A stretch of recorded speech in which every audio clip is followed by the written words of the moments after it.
স্ত্রীর সাথে করণীয় কিছু সুন্নাহ। স্ত্রীর মন বুঝা। স্ত্রীর রাগ, অভিমান এবং মন বোঝার চেষ্টা করা সুন্নাহ। স্ত্রীকে সুন্দর নামে ডাকা। রাসূল সাল্লাল্লাহু আলাইহি সাল্লাম আয়েশা রাদিয়াল্লাহুকে হুমায়রা বলে ডাকতেন। স্ত্রীর গ্লাসে যে স্থানে ঠোঁট রেখে পানি পান করে সেই স্থানে ঠোঁট রেখে পানি পান করা। স্ত্রীর সাথে একই সাথে গোসল করা। রাসূল সাল্লাল্লাহু আলাইহি সাল্লাম কখনো আয়েশা রাদিয়াল্লাহুর সাথে, কখনো মাইমুনা রাদিয়াল্লাহুর সাথে গোসল করতেন। স্ত্রীর মুখের খাবার খাওয়া। আয়েশা রাদিয়াল্লাহু হাড়যুক্ত গোশত খাওয়ার পর রাসূল সাল্লাল্লাহু আলাইহি সাল্লাম আয়েশা রাদিয়াল্লাহু এর খাওয়া হাড় চুষে খেতেন। স্ত্রীর মুখের খাবার তুলে দেওয়া। স্ত্রীকে খাবার খাইয়ে দিলে তা সদকা হিসেবে কবুল হয় এবং তার প্রতিদান রয়েছে। স্ত্রীর মুখে খাবার তুলে দেওয়া সুন্নাহ। স্ত্রীর সাথে খেলা করা। রাসূল সাল্লাল্লাহু আলাইহি সাল্লাম আয়েশা রাদিয়াল্লাহু রাত্রিতে সবাই ঘুমালে দৌড় প্রতিযোগিতা করতেন।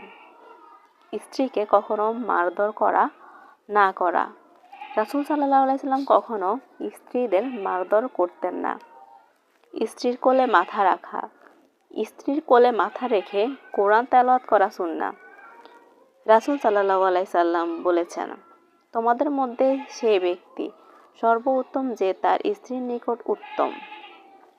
হযরত মুহাম্মদ সাল্লাল্লাহু আলাইহি সাল্লাম বলেন, কারো যদি 2 জন স্ত্রী থাকে এবং সে উভয়ের সঙ্গে ন্যায় বিচার না করে, তাহলে কিয়ামতের দিন সে বিকলাঙ্গ অবস্থায় হাজির হবে।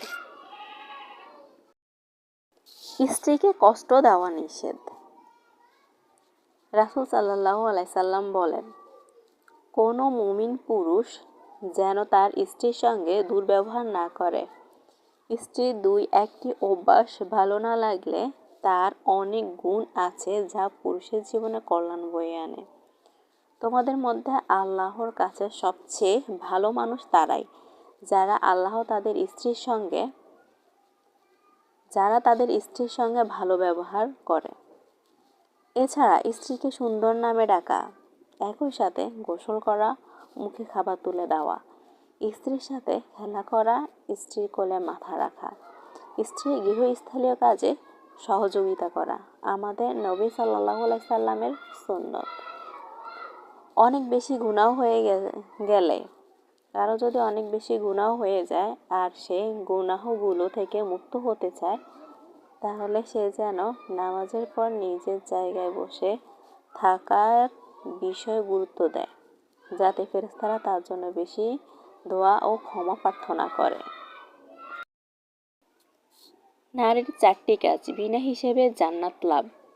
রাসূল সাল্লাল্লাহু আলাইহি সাল্লাম বলেন, মহিলারা যদি 4টি আমল সঠিকভাবে করতে পারে, তাহলে জান্নাতের 8টি দরজা তাদের জন্য খোলা হবে। তারা জান্নাতে যে কোনো দরজা দিয়ে প্রবেশ করতে পারবে। সময় মতো 5 ওয়াক্ত সালাত আদায় করা, পবিত্র মাহে রমজানের ফরজ রোজাগুলো রাখা, তার লজ্জাস্থানের হেফাজত করা, স্বামীর আনুগত্য করা,